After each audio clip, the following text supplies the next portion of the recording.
দেখো কাঁচা কলা ভাজি করবো, তাই আমি কাঁচা কলা এখন কেটে নিচ্ছি। আর হচ্ছে ডাল রান্না করবো, তো এইভাবে আমি কাটি। আর আজকে কিন্তু আমি মানে নাইটি ইয়ারতে কাটবো না, কেননা দাগ হয়ে যাবে ওর জন্য, তাই কেউ খারাপভাবে ভিডিওটা নেবে না, ঠিক আছে।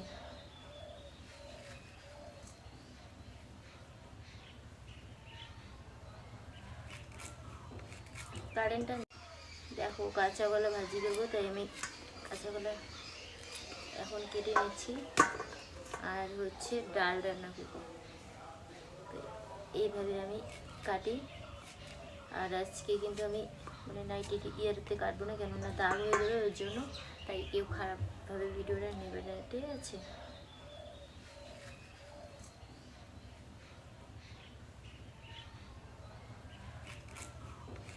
কারেন্টটা